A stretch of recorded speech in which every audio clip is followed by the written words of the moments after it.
It was supposed to be just another quiet night at Graceland. But hours before sunrise, Elvis Presley called his 9-year-old daughter into his music room and told her something he'd never told anyone. What Lisa Marie said in return made the king of rock and roll break down in tears and changed his final year forever. August 1976. Memphis was asleep, but Graceland was wide awake. Through the mansion's upstairs window, a single light glowed, the faint golden hue of Elvis Presley's music room lamp. Inside, the king sat at his white piano, robe half open, fingers tracing the keys like a man searching for a memory. He wasn't rehearsing. He wasn't performing. He was remembering. The air smelled faintly of tobacco and rain. Outside, the cicadas hummed like background singers. Elvis's voice, softer now than the one that filled arenas, drifted down the hallway. He played unchained melody, slow and broken, his reflection shimmering in the piano's polished surface.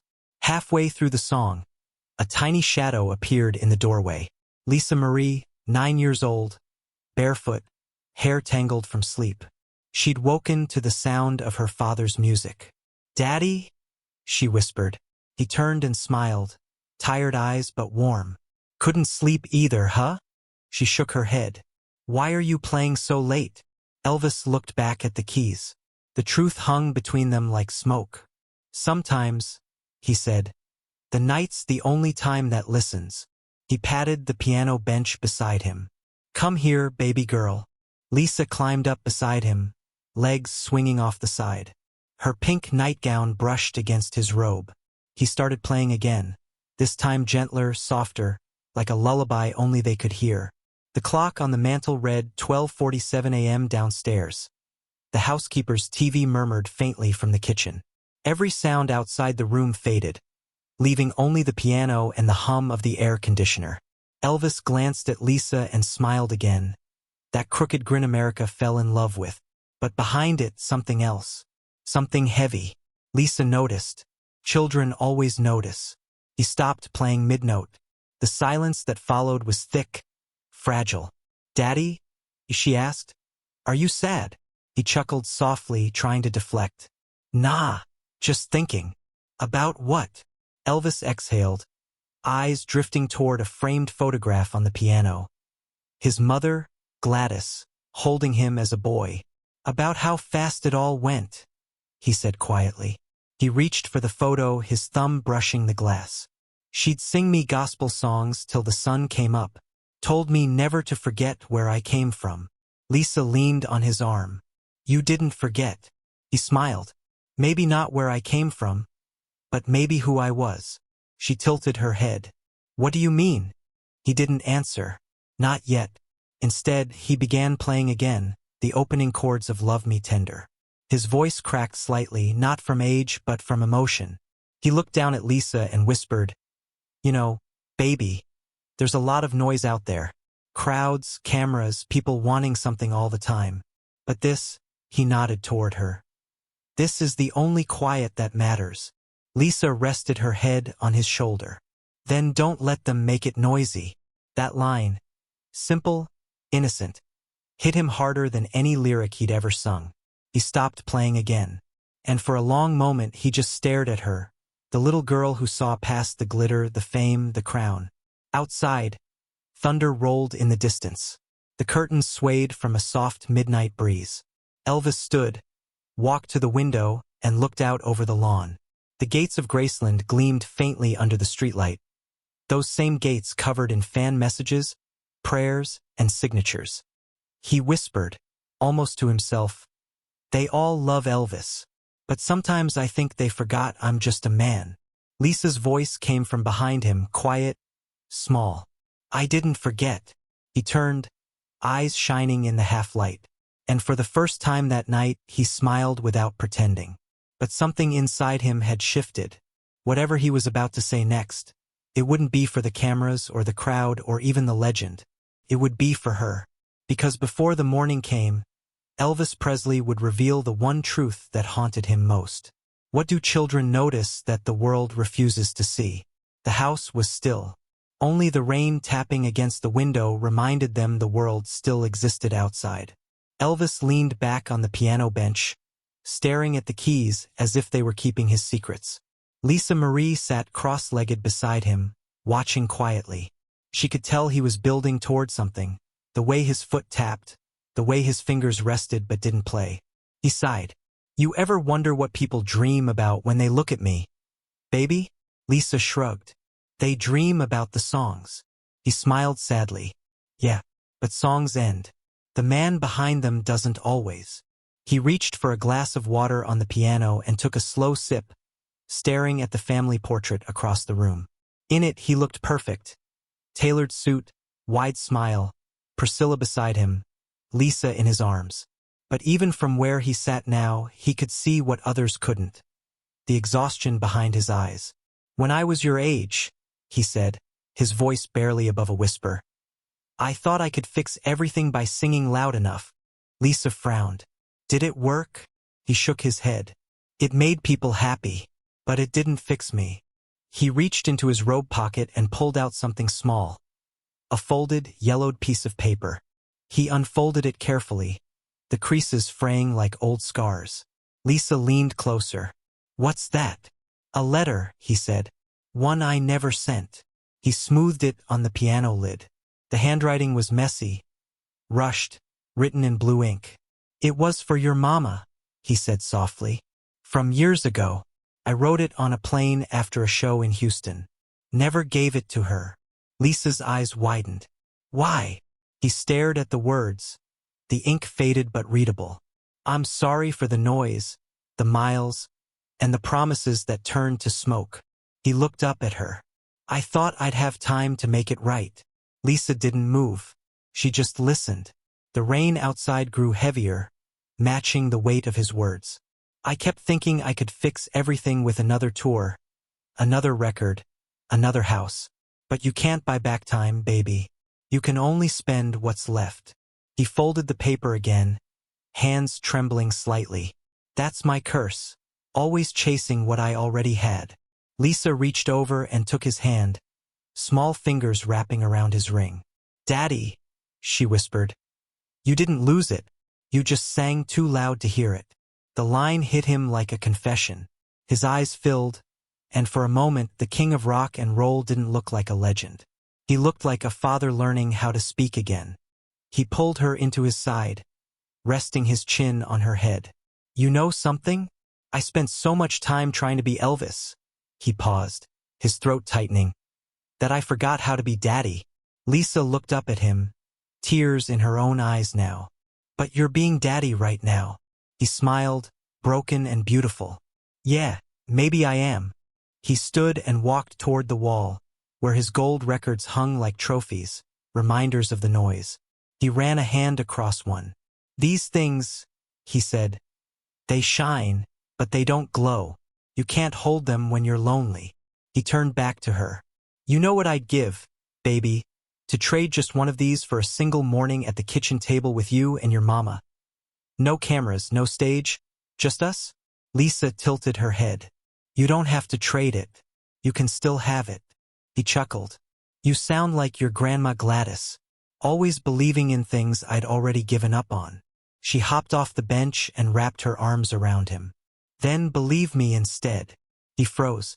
Then he hugged her, tightly like a man trying to memorize a feeling. Outside, lightning flashed, painting the room white for half a second. In that brief flicker, you could see both of them reflected in the piano's glossy surface. Father and daughter, legend and child, trapped between regret and forgiveness. When the thunder rolled, he whispered into her hair. That's my greatest regret, baby girl. Not the fame, not the money, just the time I lost pretending the world wouldn't end if I stopped singing. Lisa whispered back, then stop singing. He laughed through his tears. If I stop singing, they'll think I'm gone. She pulled back just enough to look him in the eyes. Then let them think. I'll still hear you. The words sank deep. A silence followed, the kind that felt sacred, like the pause between prayers. He kissed the top of her head, then sat back down at the piano. This time, when he played, it wasn't for the crowd or the label or even for the legend. It was for her. The melody was soft, slow, the sound of a man finally learning to listen. Outside, the rain stopped. Inside, something healed. Can fame give you everything and still take away what matters most? The storm outside had faded into a soft drizzle. Graceland was quiet again. Too quiet. Elvis sat at the piano, fingers hovering over the keys but not pressing them. His reflection wavered in the lacquered surface, ghost-like, half there, half gone. Lisa Marie sat cross-legged on the carpet beside him, her chin resting on the edge of the bench. She was waiting, not for a song, but for the truth. He exhaled deeply, the sound like static in the silence. "You know, baby," he said, "when I was a boy, I used to dream about singing for the whole world. Thought if enough people clapped, I'd finally feel enough." He smiled sadly. But every time the lights went out, I felt smaller. Louder cheers, emptier rooms. Lisa tilted her head. "So stop playing for them. Play for me." He looked down, startled by how simple she made it sound. Then she asked, "Do you still like being Elvis?" He chuckled softly, but it broke halfway through. "Sometimes I don't even remember who he is." He leaned forward, elbows on his knees, voice quiet now. "When the world calls you a king long enough, you start believing it. And that's the day you stop learning how to be a man." Lisa frowned. "But you're my daddy, not a king." The words hit harder than any spotlight could. He turned toward her, eyes glassy, a small smile tugging at the corner of his mouth. "You're right. I just forget sometimes." She reached up and pressed a hand to his cheek, small and soft. "Then don't forget anymore." For a moment he couldn't speak. The man who'd commanded stadiums, silenced by a 9-year-old with her father's eyes. He blinked rapidly, and when he finally spoke, his voice cracked like a vinyl record. "You know, baby, I think I've spent my whole life trying to prove something I already had." Lisa tilted her head. "What?" "Love," he said simply. "From people like you." She smiled. "Then stop trying. Just have it." He laughed through the tears now welling in his eyes. It was the kind of laugh that hurt. Half joy, half ache. "You sound like your grandma again," he said, shaking his head. "She used to tell me the same thing. Elvis, don't go looking for what's already home." Lisa stood up, walked behind him, and wrapped her arms around his neck. "Then stay home, Daddy. With me." His hands trembled on the keys. He played one soft chord, F major, warm and round, like sunlight in sound. Then he stopped again, looked up at her. "You know what, baby?" "What?" He swallowed hard. "If I could trade every record I ever made, every stage I ever stood on, just to hear you say that again, I would." Lisa smiled. "Then that's enough music for a lifetime." The words hung in the air, delicate and perfect. For a heartbeat, neither of them moved. Then Elvis stood abruptly, turning away so she wouldn't see the tears spill down. But Lisa followed, tugging his sleeve until he turned back. He knelt in front of her, their eyes level now, legend and child, man and mirror. She wiped a tear from his face with her thumb and whispered, "You can stop pretending now." That simple sentence broke something open in him, something fame had built and grief had hardened. He let out a sob, sharp and unfiltered, then pulled her into his arms, holding her like he was anchoring himself to the earth. Outside, thunder rumbled again, low and distant, like applause fading in the hills. He whispered against her hair, "You saved your daddy tonight, baby girl." Lisa looked up, her voice steady. "No, Daddy." "You just started being him again." He laughed softly, brushing her hair behind her ear. "You know, when I sing tomorrow, I'm not singing for the crowd. I'm singing for you." She grinned. "Then make it loud enough for heaven to hear." He smiled, the real kind this time, no showbiz glitter. "Deal." The lamp flickered. The tape recorder on the piano clicked off, empty reel. But that moment was already recorded in something deeper. How can one sentence from a child heal a man the world couldn't reach? The morning after that midnight talk, Memphis woke to sunshine, but Graceland stayed dim. The housekeeper later said she found Elvis already dressed before dawn. sitting at the kitchen table with coffee gone cold and a notepad covered in smudged lyrics. He wasn't humming old hits. He was writing something new. The words were short, simple, full of ache. My little girl, when the lights go down, I'll still hear your laugh in this empty town. By noon, he was gone. Not in the usual limousine parade, just a quiet drive down Highway 51 toward Nashville. The Cadillac's radio was off. No entouraje. No Colonel Parker barking orders. Just Elvis, alone with an idea that felt like breathing again. RCA Studio B, August 18, 1976. The same room where he'd recorded Can't Help Falling in Love. But today, the studio felt smaller, softer. The walls seemed to hold a kind of respect, as if they knew something sacred was about to happen. Felton Jarvis, his longtime producer, looked up from the console. "Morning, E. You ready to run through the usual?" Elvis shook his head. "Not today, Felton. I got something I need to say, and I don't want an audience." Felton frowned. "You sure?" Elvis smiled faintly. "If it works, nobody will ever hear it." He sat down at the piano, motioned for the lights to dim, and placed a folded piece of paper on the stand, the same letter he'd shown Lisa the night before. Felton started rolling tape. The reel clicked into motion, hissing softly. Elvis exhaled.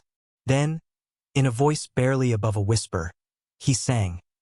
"My little girl, I've been gone too long, chasing songs that never sound like home." The engineer stopped breathing. The piano echoed like raindrops against glass. His voice cracked halfway through the second verse, right on the line, "I'll trade the crowds for your laughter." He paused, cleared his throat, tried again. The crack stayed. Felton leaned toward the mic, ready to stop the tape, but Elvis waved him off. "Leave it. That's the truth talking." He played through to the end. No overdubs, no strings, no backup singers. Just him and a Steinway upright that had seen better days. When the last note faded, he didn't move. The tape kept spinning, catching the sound of his breathing, the scrape of the bench, and finally, a quiet whisper. "That one's for you, baby girl."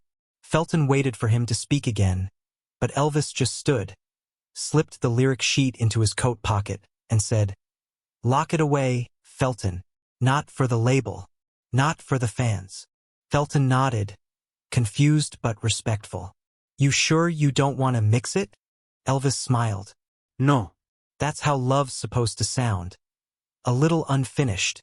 Later that afternoon, he drove back to Graceland. Lisa was out in the yard with her cousins, chasing bubbles in the August heat. He stood by the gate, watching her laugh, sunlight catching her hair. He thought about calling her over, telling her about the song. But he didn't. Instead, he just smiled and waved. That evening, he left the studio tape on his dresser, inside a small wooden box lined with blue velvet. On top of it, he placed one of his scarves and a handwritten note. "For Lisa someday." No one knew about it. Not the fans. Not the press. Not even Priscilla. Stayed there for a year untouched. When he died in August 1977, the box was still on the dresser, right where he'd left it. The scarf still carried the faint scent of cologne and stage sweat. The reel still had a label written in his handwriting, "My little girl. Take one." Decades later, when Lisa Marie was grown, she found it while sorting through her father's things. She held the box like something fragile, like holding time itself. She ran her fingers over the faded label. Then she opened it. Inside, the tape, the scarf, the note. She read the words out loud. "For Lisa someday." Her hands trembled as she placed the tape on a nearby player. The machine whirred to life, and then that voice. Her father's voice. Warm, cracked, human, singing just for her. The first line made her cry. The second made her laugh. The third left her shaking. When the song ended, she didn't press stop. She rewound it, hit play again, and listened. 3 times.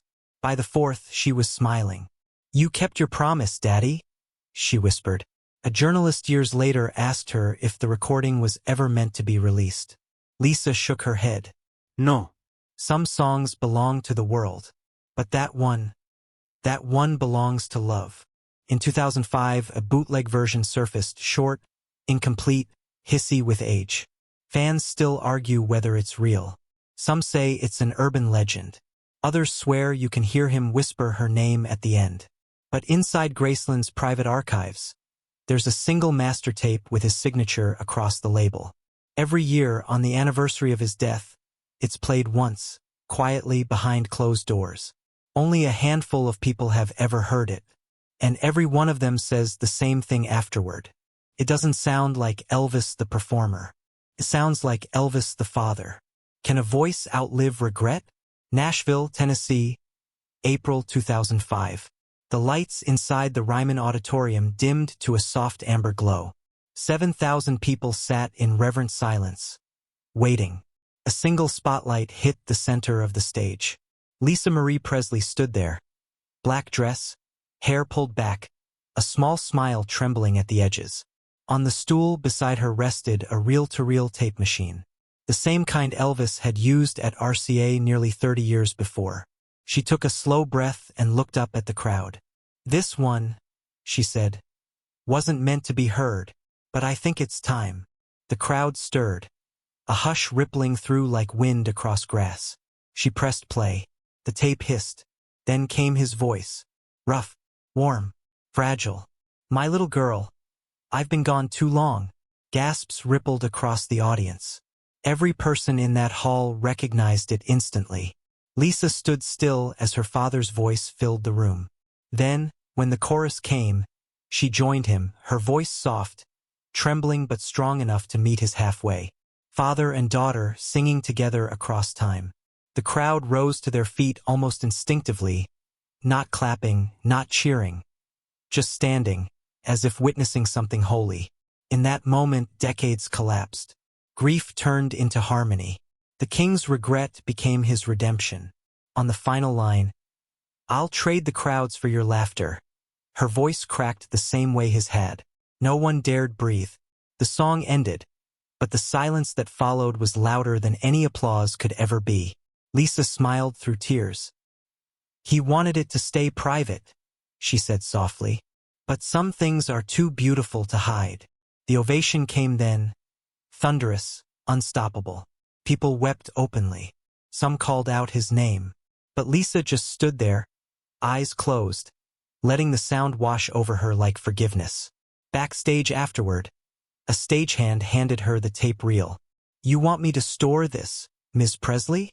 She shook her head. "No," she whispered. "I'll take it home." That night, in her Nashville apartment, she placed the tape on her desk beside a framed picture of her and her father at the Graceland piano. She whispered to the photo, "Daddy got to be Daddy after all." It was the first time she'd said those words aloud. In the months that followed, stories of the duet spread everywhere. Rolling Stone called it the most human performance the Presley name has ever given. Radio hosts replayed snippets, calling it a love letter between heaven and earth. But to Lisa, it wasn't about fame or nostalgia or proving anything. It was about keeping a promise. Years earlier, she had told him, "Make it loud enough for heaven to hear." Now she had. The Ryman recording became part of a charity release for children's music programs. All proceeds went to St. Jude's Hospital, the same one Elvis had raised money for decades before. At the official presentation, Lisa wore his blue scarf around her wrist. When reporters asked her why, she said simply, "Because he gave it to me before he ever gave it to the stage." Later that year, she returned to Graceland. It was just after midnight when she walked into the music room, the same one where it all began. She sat at the white piano, the same bench where she'd once dangled her feet as a child. For a moment, she just listened to the silence. Then she pressed a single key, soft, lingering, and whispered, "We did it, Daddy." Through the window, the Memphis night hummed faintly. Somewhere beyond those gates, the world still called him the king. But here, in this quiet room, he was just her father again. On the wall hung a small brass plaque, newly installed. He sang for her first. Visitors walk past it every day, some barely noticing, some stopping to whisper their own prayers. But late at night, when the tours end and the lights dim, the The staff swear they sometimes hear faint piano notes drifting through the halls. That same melody from the lost recording. Maybe it's the wind. Or maybe it's something else. Because some songs don't need an audience to stay alive. They just need love strong enough to echo. Elvis Presley's voice may have belonged to the world, but his heart, that stayed with her. Some regrets don't end in sadness. They end in grace. In the end, Elvis didn't need a microphone to reach the world. He just needed a daughter who could hear his heart. If this story of forgiveness and family moved you, share it with someone who still has time to say, I love you, because sometimes the quietest words become the loudest songs.